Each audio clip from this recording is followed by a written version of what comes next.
Like, subscribe, and tell me in the comments if you think you'd survive this. Because once these doors close, there's no pause button. I thought I'd survive prison. Until this happened. The alarm was already screaming when they dragged me across the concrete.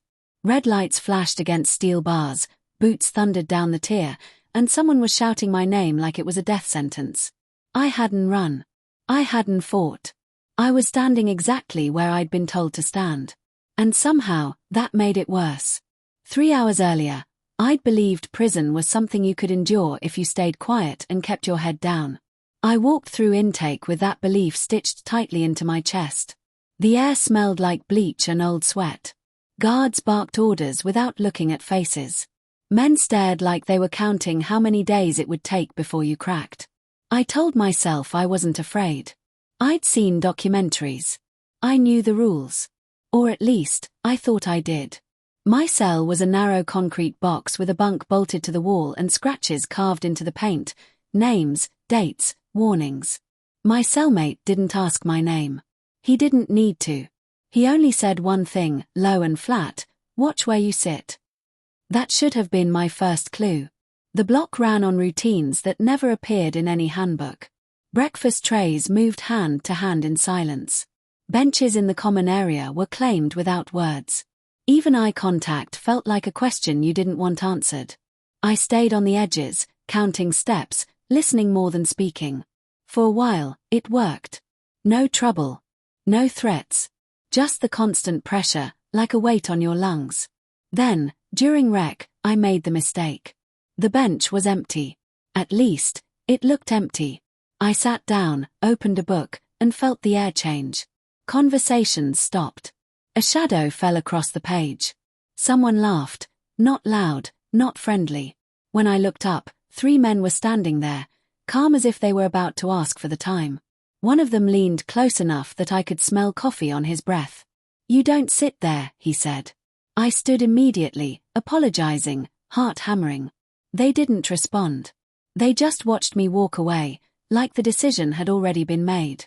That night, my cellmate finally spoke again. "You know what you did?"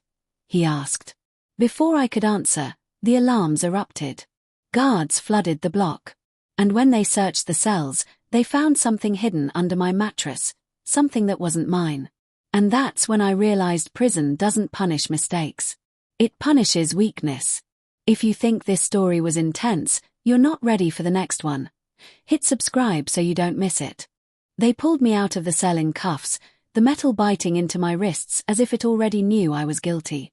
The contraband sat sealed in an evidence bag, swinging from a guard's hand like a verdict. I kept saying the same words, "It's not mine." But in prison, explanations sound like excuses, and excuses are just another form of weakness. I was locked in a holding cage near the control desk, close enough to hear officers talking in low voices. They weren't asking if I was involved. They were asking how deep. Someone had planted the item under my mattress with precision, wrapped carefully, hidden where it couldn't be missed. That meant planning. And planning meant intent. When they finally returned me to the block, the atmosphere had shifted. Doors slammed harder. Eyes lingered longer. Word travels faster than sound in prison, and by the time I stepped back onto the tier, everyone already knew. I wasn't just the new guy anymore. I was the guy who got caught. My cellmate wouldn't look at me. He sat on his bunk, hands folded, jaw tight. "You shouldn't have moved benches," he said quietly. There was no anger in his voice.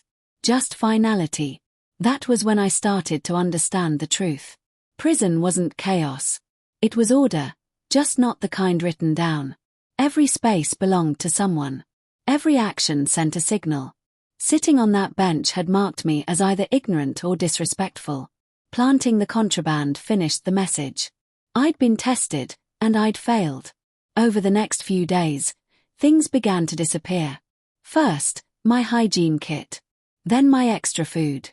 Small things, just enough to let me know I was being watched. During count, a man I'd never spoken to whispered as he passed, "You owe." I tried to talk to a guard, hint that something wasn't right. He cut me off before I could finish. "Handle your business," he said. That was the extent of the protection. The pressure built slowly, Deliberately. Notes appeared on my bunk. Looks turned colder. One night, I woke to the sound of someone testing my door, rattling it softly, almost playfully. My heart pounded so hard I thought it might give me away. Then came the offer.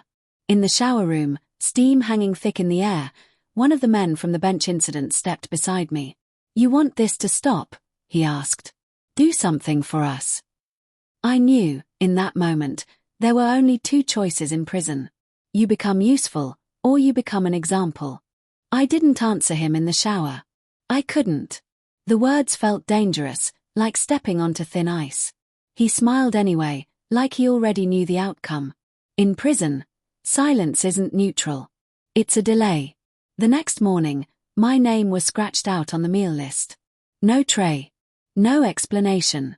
I stood at the end of the line, watching food disappear into other hands, feeling my stomach twist with something worse than hunger. Control didn't come through fists. It came through denial. By afternoon, the rumors reached me. Someone was planning to move contraband again, and this time, it would be on me. I was being positioned, shaped into a fall guy so clean it would look voluntary. Every step I took felt watched. Every shadow lingered a second too long. I tried to keep my routine tight. Head down. Eyes forward.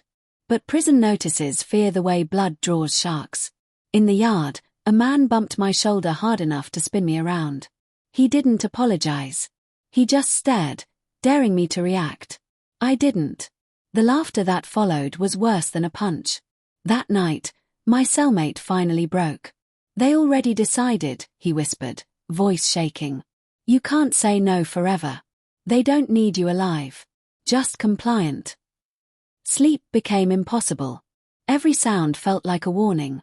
I replayed the moment I sat on that bench over and over, wishing I could rewind time. One choice. 1 second. That was all it took to put a target on my back. Then the guard came. He stopped at my cell during late count, pretending to check the lock. His voice was barely audible. "You're in deeper than you think," he said. "Someone's paying to keep you quiet." That was the first time I understood the scale of it. This wasn't just inmate politics. Someone on the inside had reach. Influence. Protection. The next day, a fight broke out on the tier. Alarms screamed. Men scattered. In the chaos, I felt a hand shove something into my waistband. When the guards rushed in, batons raised, I knew exactly what they were going to find.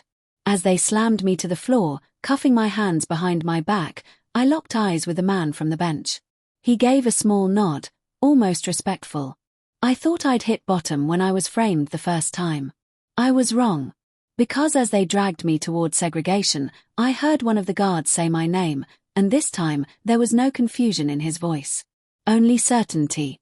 Segregation swallowed sound. The door closed behind me with a final, hollow echo, sealing me into a space barely larger than a walk-in closet. No windows. No voices. Just concrete, steel, and the slow drip of time. This was where problems were buried until they stopped moving. They charged me fast. Too fast. Possession. Intent. Aggravating factors stacked neatly like they'd been waiting. My protests were written down, then quietly ignored. In prison, truth doesn't matter as much as convenience. I was convenient. Days blurred together. Meals slid through a slot. Lights flicked on and off without warning. Somewhere beyond these walls, the block kept running. Benches claimed, debts collected, power maintained. I was removed from the board, sacrificed to keep the game clean. Then, one night, everything changed. A new guard took over the shift, younger, nervous, eyes that didn't quite fit the uniform yet. When he stopped at my door, he hesitated. "You're the bench guy," he said softly. I didn't respond. "My cousin did time here," he continued. "He told me about that spot. About what happens to people who don't know." He swallowed. "You weren't supposed to last this long." The words hit harder than any blow. I wasn't being punished. I was being erased. 2 days later, internal affairs swept the unit. Searches. Interviews. Locks changed. The machine turned, slow but heavy. Someone had talked. Maybe the guard. Maybe someone higher up needed a mess cleaned quietly. The men who'd marked me avoided eye contact as they were moved out, one by one. My charges were reduced.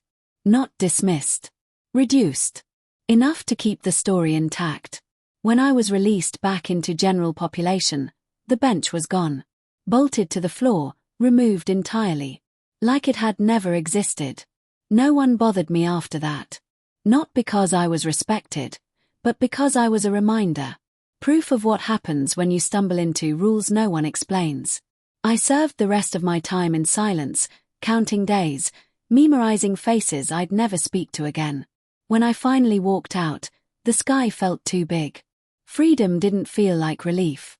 It felt like survival. I thought prison would test my strength. I didn't know it would test my awareness. And the most dangerous part wasn't the violence. It was how easily the system let it happen.